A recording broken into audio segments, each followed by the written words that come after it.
everyone. My name is Marcel, and I'm here today to talk about the potential link between habitat specialization and leaf nutrient content in several species in the central Amazon forest where I work. Um, what's special about the place where I work is that it's a hyper-diverse forest, and yet it occurs in one of the most nutrient-depleted soils in the whole Amazon basin. So we can see here in this map, that especially for phosphorus, it has one of the lowest amounts of phosphorus in the soil. It's one of the most infertile sites in the whole Amazon, and maybe in the world. An interesting thing is that we have a couple other places like this in the world, like the Fynbos in South Africa or the Quanga vegetation in Western Australia, where we have lots of species in the vegetation, yet the soil is very depleted in nutrients, especially phosphorus. How is this possible? So these are very ancient landscapes that have been exposed to the elements for many millions of years. And what happens is that all the nutrients have been washed away from the soil. And yet species somehow persisted, right? Over time, they accumulated and they persisted. How can this be possible? So thinking about the case of the Amazon is often thought about as a very homogeneous habitat, but that couldn't be farthest from the truth. Most of the forest occurs in these very rugged terrains with hilltops, ridges, and river gullies, like we can see here in this topographic map. The specific place where I work, this permanent plot, it's quite representative of this situation. So we have this ancient plateau here that is intercut by these two gullies. And what is interesting about this is that while the plateau is mostly compounded of like very small particles, it's like clay-sized particles, the gullies have lost all these small particles, and there's mostly just sand in the bottom of these gullies. The cool thing specific about this site is that not only the nutrients end up washing down to the gullies from the plateaus, but also the plateau is rich in soil aluminum. So those clay particles are rich in iron and aluminum, which may be very toxic to the plants living there. So the plateau is really like an infertile habitat. And then the question is, could this heterogeneity, this local environmental heterogeneity in soil conditions, could this maybe explain how species could coexist? Well, from the literature, from theory, we know that environmental heterogeneity can promote coexistence between species, at least at the regional scale, when species respond differently to the environmental gradient in such a way that their competitive ability change from one habitat to the other. So in the case of the site where I work, I believe that maybe the plateau, the poor conditions in the plateau may select for species that are slow growing, and because of that, they may need very limited amount of nutrients to survive. And these plants that require very little nutrients to survive, they are superior competitors in this environment, especially because they might have like a very high nutrient use efficiency. Conversely, in the gullies, the opposite might happen, because there, if we have like a constant input of nitrogen and nutrients from the plateau, maybe light becomes the most limiting resource there. So in this case, the fast growing species would benefit, would have the upper hand in the competition, and would consequently be the superior competitors there. If competitive ability can be inferred by the amount of nutrients these plants have on their leaves, then maybe we could predict habitat specialization of each species based on this nutrient content in the leaves. Well, another layer of complication in this system is that there's a bunch of legumes that have this facultative symbiosis with soil rhizobia. So basically they have an unlimited supply of nitrogen that is fixed from the atmosphere. And the cool thing is that they can use the surplus nitrogen to acquire more of other limiting nutrients in the soil, like especially phosphorus.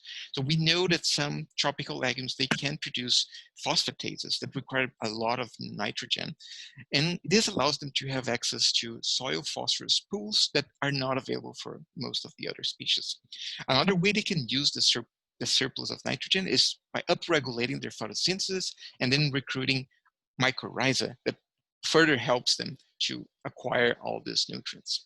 So the cool thing about nitrogen fixers is that they might be superior competitors in very infertile sites.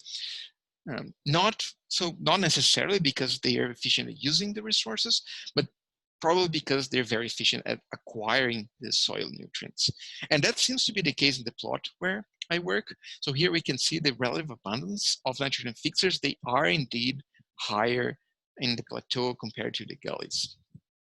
All right, so to test this hypothesis, we quantified leaf nutrient concentrations for a bunch of saplings from several different species. We tried to sample up to 3 saplings per species in each of the habitats, but of course, for most species that are rare, we couldn't get this much sampling. So most of the species have only 1 sample in one or the other habitat.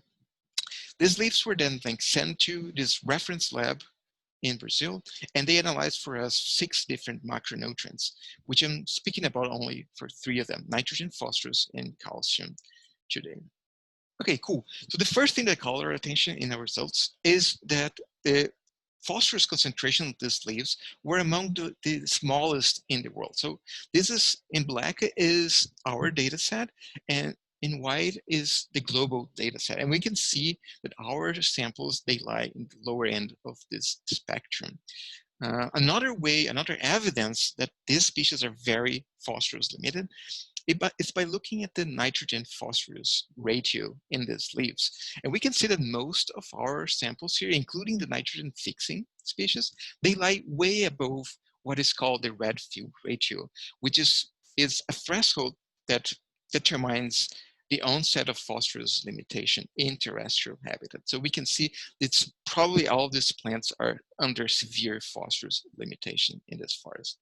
Another very interesting result was that this nutrient content in the leaves were highly variable traits, and they varied a lot both within the habitats, as we can see here, but also within the same species, as we can see the case here for Dogetta flagellaris. I can't go too much in detail into this because I didn't have a good enough sampling within species, but I just wanted to remind that this might have very important consequences for coexistence in this species. Okay, so precisely to take into account this high interspecific trait variation, I used this hierarchical Bayesian analysis that allowed us to look at the central tendencies across our data set. I'm not going to go into detail in this model, but basically the most important features of it is that it allows us to analyze the data in 2 different hierarchical levels. So first we modeled leaf nutrients as a function within each species as a function of the habitat where those saplings were sampled. And then we model species as a function of whether they are nitrogen fixers or non-fixers. Cool, and this is the main result that we got. So as we expected, plants growing in the plateau, the more infertile site, they did tend to have lower nutrient concentrations in the leaves. Of course, nitrogen seems not so limiting for plants there, and that probably has to do with nitrogen fixation. But for phosphorus and calcium, we can see a sharp decrease in the amount of these nutrients in the leaves. Interestingly, too, is to see the difference between nitrogen fixers here in gray and non-fixers. And we can see that they, as expected, they have much higher nitrogen concentrations in the leaves, but they also have much higher phosphorus in both habitats. What we didn't expect, though, and was surprising for us, is that these nitrogen fixers, they have much lower amounts of calcium in their leaves. Well, we know that calcium is very important in recruiting bacteria in the roots, so maybe the fixers are allocating all their calcium in the roots instead of the leaves. And we know that in the leaves, calcium may accumulate and form crystals that help to deter herbivory. So maybe what we're looking here is a reflection of this life history trade-off between growth and defense involving these 2 functional groups. And that's pretty cool. Okay, so finally, I wanted to show the correlation between habitat association and leaf nutrients. So first I'm showing here the results for my habitat association metric. We use this approach that models species distribution in the plot as a function of elevation.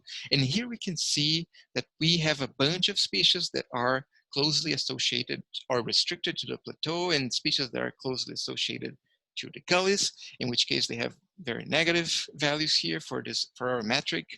But for good part of the species that we could analyze, most of them, they didn't show any habitat association pattern. And one of the reasons why this may happen is if we have this sort of source sink dynamics going on. So for example, a species that is very common in the plateau may have the surplus of propagles that may go all the way down to the gullies, and they may survive there for a little bit. And this is cool because it might allow for local coexistence between these two types of specialists in both types of habitats. Okay, and then finally, we did find a correlation. We did find that a leaf nutrient content, it does relate to habitat association, and it's in the same direction as we were expecting. So plants that have more nutrients in their leaves, they do tend to be more associated or more restricted to the gullies. However, this correlation was pretty weak, as we can see from the R squares here. So maybe leaf nutrients are involved, but maybe there's more important traits associated with that or explain this habitat specialization in this species. Okay, so as a conclusion, it seems that habitat specialization is important for the coexistence of this species, at least in the regional scale.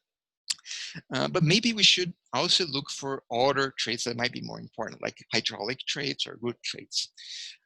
And another thing that was very interesting that we found is that maybe the coexistence between nitrogen fixers and non-fixers, instead of being a storage effect kind of thing, it probably is more related to a life history trade-off between growth and defense, which might occur within the habitat. So this will explain how fixers and fixers could coexist in the same habitat. Right, and to finish, I would like to thank all the amazing people that helped me and made this work possible, also my funding agencies. Thank you so much for watching, and see you next time.